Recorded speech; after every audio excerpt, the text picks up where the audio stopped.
तो प्रिय बच्चों, मैं अपने पाठ पर वापस आ रहा हूँ। हम पाठ पढ़ेंगे भास्वती का भाग 1 और पाठ का नाम है कुशल प्रशासनम और प्रथमा पाठन। प्रथमा पाठन लिया कहाँ से है तो हम ये कहेंगे महर्षि वाल्मीकि की ये रचना है विरचितम रामायणम, या फिर कहें वाल्मीकि रामायणम। और वाल्मीकि रामायण से लिया गया है और वाल्मीकि रामायण का काल जो है क्रम कुछ भी हो सकता है, आदि कवि कहलाते हैं। और आप ये कह सकते हैं कि ये त्रेता की घटना है। त्रेता में वाल्मीकि को दिखाया गया है कि ये राम आदि के सामने उपस्थित थे, तो त्रेता काल के ऋषि हैं। लेकिन हमारे संस्कृत साहित्य में रचना काल को दृष्टिकोण में ध्यान में रख करके चलते हैं कालक्रम में। जैसे कि हमने वैदिक साहित्य की बातें की और वैदिक साहित्य की बात करने के बाद हमने अधिकतम यही कहा कि ईसा पूर्व 7000। यहाँ पर भी इस चीज का उल्लेख करेंगे, ईसा पूर्व 7000। तो हमारे पास जो है महर्षि वाल्मीकि है। महर्षि वाल्मीकि को आदि कवि कहा जाता है। आदि कवि से तात्पर्य क्या है? लौकिक संस्कृत साहित्य में जिनकी रचना प्रारंभ हुई। जो वैदिक संस्कृत साहित्य था उनके वैदिक कवि थे। यहाँ लौकिक संस्कृत साहित्य है तो लौकिक कवि है। और लौकिक कवि में भी बहुत तरह से रचनाएं उपलब्ध हो रही थी, चल रही थी। जैसे कि चारण, भाट, मागध आदि अनेक तरह के लोग थे जो अपनी अपनी रचनाओं को रखते थे। लेकिन मान्यता ये हुई कि जिसको कविता रचने की सिद्ध हस्तता मिली, देखे महर्षि वाल्मीकि। पद्म पुराण की तरफ हम जाएं तो वहां पर यह लिखा हुआ मिलता है कि रत्नाकर नाम का डाकू था। कहीं पर यह लिखा हुआ मिलता है कि अग्नि शर्मा नाम का ब्राह्मण था। ये दो चीज नाम आप याद रखिए, अग्नि शर्मा और फिर वाल्मीकि। वाल्मीकि से तात्पर्य क्या है? वल्मीक। वल्मीक का मतलब है दीमक। तात्पर्य केवल इतना है कि ये जब साधना करने के लिए बैठे हुए थे तो साधना करते करते इनके शरीर पर मिट्टियां चढ़ गई। हवा, आंधी, तूफान और मिट्टी की वजह से ये मिट्टी में दब गए थे। और ऐसे उपनिषदों में अनेक ऋषियों के विषय में मिलता है। यही नहीं, ये तो पुराने जमाने के ऋषियों की जो है ऐसी ही कथाएं बहुत ज्यादा उपलब्ध है। तो यहाँ पर यही बता रहे हैं कि उसके शरीर पर दीमक लग गया था। वल्मीक लग जाने की वजह से वे वाल्मीकि कहलाए। इतना आपके सामने मैंने वाल्मीकि की बात की। वाल्मीकि स्वयं रामायण के अंदर कई स्थानों पर कहते हैं, प्राचेतसो अहम दशमो पुत्र। मैं प्रचेता की 10वीं संतान, ना हम असत्यम अबदम। मैंने कभी भी सत्य नहीं, असत्य नहीं बोला कि मैं प्रचेता की ब्रह्मा की 10वीं संतान। तो कभी झूठ नहीं बोलते, उसको कहते हैं वाल्मीकि।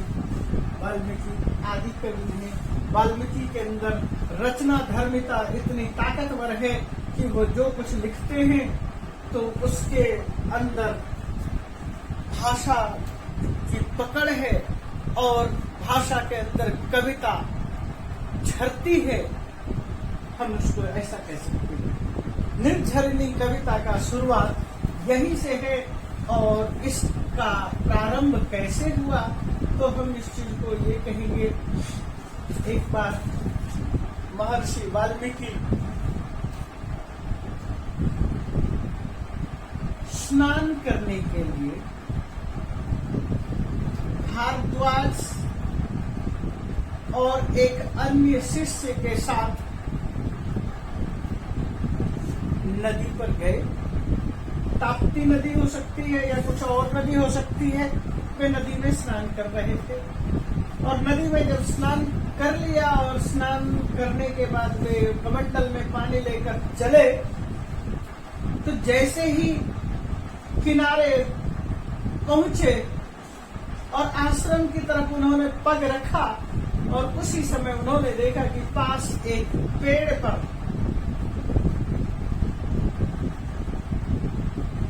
क्रौंच और क्रौंची दो पक्षी हैं और एक व्याध है, यानी शिकारी है। व्याध ने एक तीर चलाया और क्रौंच घायल हो गया, मर गया। क्रौंच के घायल होने से, मरने से क्रौंची के द्वारा जो विलाप है, रुदन है, उससे ये महर्षि वाल्मीकि जो स्नान करने के लिए गए हुए थे, उनके अंदर एक दुख पैदा हुआ, शोक पैदा हुआ और वही शोक श्लोक के रूप में प्रकट हुआ। वह श्लोक क्या है, उस श्लोक को भी देखिए।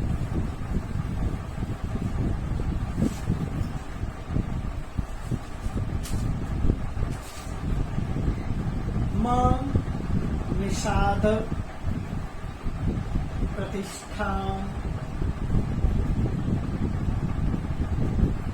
त्वामगमः शाश्वती सन् यत् क्रौंच मिथुनादेकम्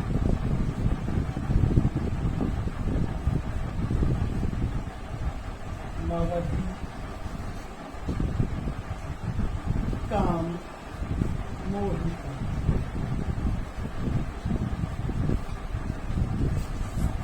ये वाल्मीकि के मुख से निकला हुआ एक शोक था, एक उद्गार था। हे निषाद, हे व्याध, हे बहेरिया, हे शिकारी, त्वम मां प्रतिष्ठान त्वम अगम, तुम्हें कभी भी प्रतिष्ठा न मिले। मां निषाद प्रतिष्ठान त्वम अगम शाश्वती समय, कब तक? तुम्हें शाश्वत काल तक, जब तक ये धरती है तब तक, शाश्वत काल तक, अनंत काल तक तुम्हारी कभी भी प्रतिष्ठा न हो। हे बहेलिया, तेरी प्रतिष्ठा कभी न हो। क्यों? क्रौंच मिथुनात् एकम अवधि, क्रौंच जोड़े में से, क्रौंच मिथुन जोड़े में से एकम अवधि, एक को मार दिया। काम मोहितम, अपने काम से मोहित होकर, अपने भरण पोषण के लिए, अपने खान पान के लिए, व्यापार के लिए, किसी भी चीज के लिए किया, अपने आजीविका को ही बढ़ाने के लिए किया। कैसे भी किया? अपने काम से मोहित होकर के किया। उनके मुंह से शोक निकला।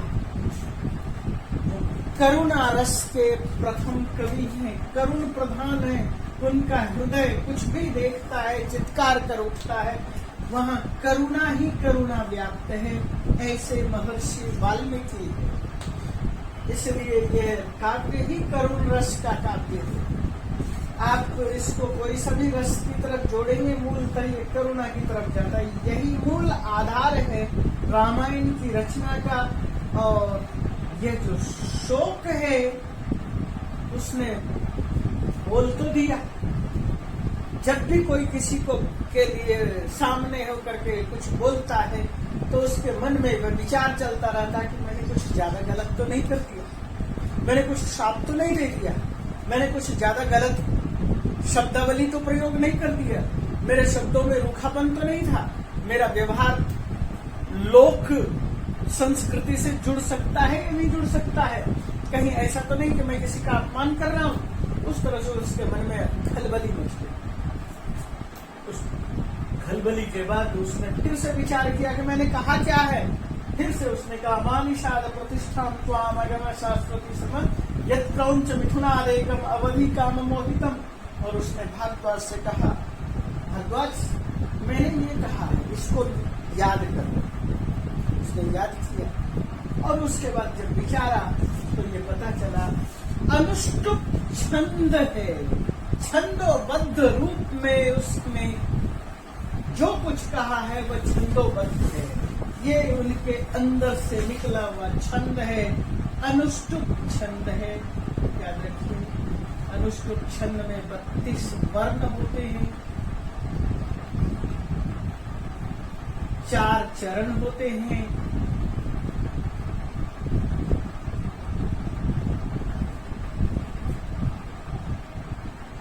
पंचमम लघु सर्वत्र षष्ठम दीर्घ विजानीयात्। इस तरह से इसके रूल हैं कि 5वें को लघु मानेंगे और 6ठे को दीर्घ करेंगे, 7वां लघु रहेगा, 8वां स्वतः ही दीर्घ हो जाएगा। तो इसके 4 चरण होंगे। तो ये 32 और ये जो है गायत्री में 24 वर्ण होने की वजह से 24,000 श्लोकों का निर्माण किया गया। ये रामायण और ये जो शोक है ये श्लोक में निबद्ध होने की वजह से करुणा प्रधान कवि ये कहा गया है। यही मूल आधार है। व्याध ही पहेलिया ही रावण है। क्रौंची जिसका विलाप है सीता है। क्रौंच है राम है, लेकिन राम के पास मृत्यु नहीं दिखाई गई। वो तो उत्तर कांड में राम की मृत्यु है, लेकिन ये यहाँ पर यही है कि रावण यहाँ पहुंचता है, यहाँ से इनको प्रभावित करता है। तात्पर्य वही है, राम को अंत की तरफ ले जाना। यही चरण है, यही अवस्था है। हुआ हूँ तो उन शेष अंशों को शुरू करने से पहले मैं थोड़ा सा रामायण की एक झलकी आपके सामने रखूंगा। रामायण है, रामायण क्यों जरूरी है, रामायण कैसे हम तक पहुंचा, या रामायण का इतिहास और गाथा, आख्यायिका, नाराशंसी इत्यादि के विषय में, या रामायण की कथा के विषय में, या कथा की परंपरा भारत में कैसे प्रचलित हुई, कितने तरह की कथाएं होती है। तो मैं आपके सामने अथर्ववेद के 15वें कांड से एक मंत्र उपस्थित कर रहा हूं। उस कांड के उस मंत्र का कुछ भाव जिस प्रकार है उसे थोड़ा सा ध्यान से समझने की आवश्यकता है कि वह पाठ कुछ इस तरह से है, वह कांड कुछ इस तरह से है। स बृहतिम दिशम अनुव्याचलन तम इतिहासः पुराणं च गाथाश्च नाराशंसिश्च अनुव्याचलन। इतिहासस्य च वै गाथानां च नाराशंसीनां च प्रियं धाम भवति स एवं वेद। यह अथर्ववेद का मंत्र है। अथर्ववेद के 15वें कांड के 11वें मंत्र को हम कह सकते हैं, 6ठे सूक्त से 11वां मंत्र। और इन चीजों के माध्यम से हम ये बताने की कोशिश कर रहे हैं कि इतिहास, पुराण, गाथा, नाराशंसी, ये सारे के सारे आख्यान, पुराण, ये सारे के सारी विधाएं थी प्राचीन काल में लोगों के पास कहानी की प्रस्तुति के लिए। और उसी परंपरा में गाथा शब्द का जब उदय हुआ, नाराशंसी का उदय हुआ, आख्यान का उदय हुआ, तो उस दौरान महर्षि वाल्मीकि का भी उदय हुआ और लौकिक गाथाओं को आपके सामने प्रस्तुत किया। जैसे कि मैंने इससे पहले आपके सामने रखा, रामायणम महर्षि वाल्मीकि प्रचेता की संतान प्राचेतस हैं। रामायण में 24,000 श्लोक हैं और इसके साथ 500 सर्ग हैं। उसके अतिरिक्त और क्या आपको नजर आता है? 7 कांड है। कांड शुरू होता है, मैं आपके सामने यहाँ पर दिखा रहा हूँ। रामायणम मैंने लिखा है, रामस्य अयनम, रामस्य मार्ग इति रामायणम, राम का रास्ता। सबका रास्ता अपना अपना होता है, राम का अपना रास्ता है, और उस चीज को हम यहाँ पर रख रहे हैं। 24,000 श्लोक है, सर्ग 500 है, कांड 6+1 मैंने ये लिखा है। 6+1 लिखने का क्या तात्पर्य है? तो बाल कांड में एक श्लोक आता है, और बाल कांड में श्लोक यह है, 24 सहस्राणि श्लोकानाम उक्तवान ऋषि तथा सर्ग शतान पंच षटकांडानी तथोत्तरम।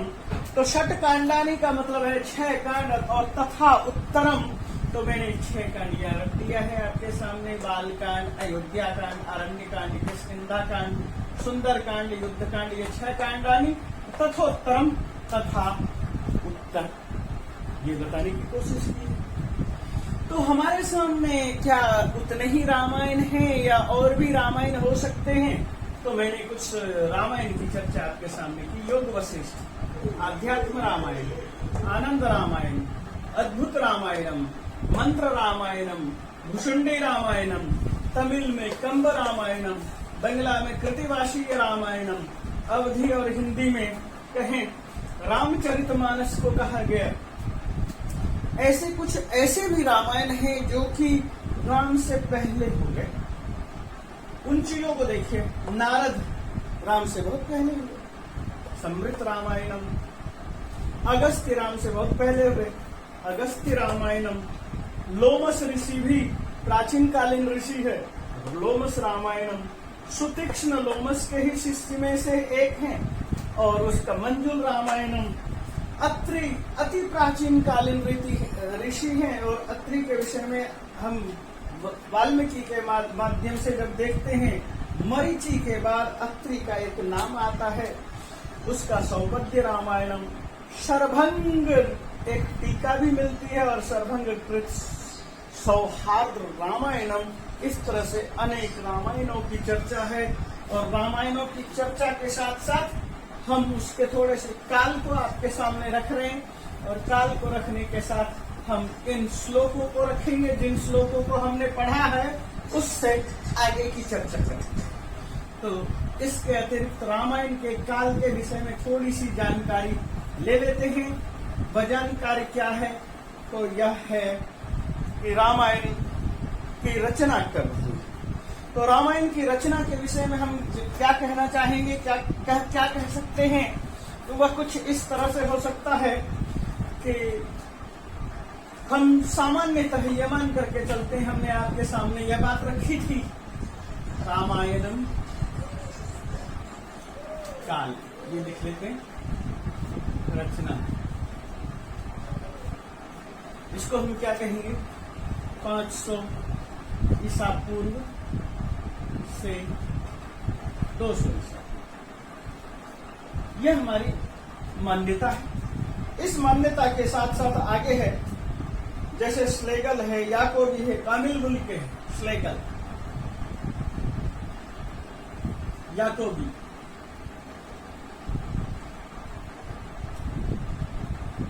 कामिल मुल्क, श्लेगल 1100 ईसा पूर्व, याकोबी 800 ईसा पूर्व, कामिल मुल्क 600 ईसा पूर्व, और विंटरनिट्ज, मैकडोनाल्ड, ये जितने भी हैं लेखक हैं, विंटरनिट्ज,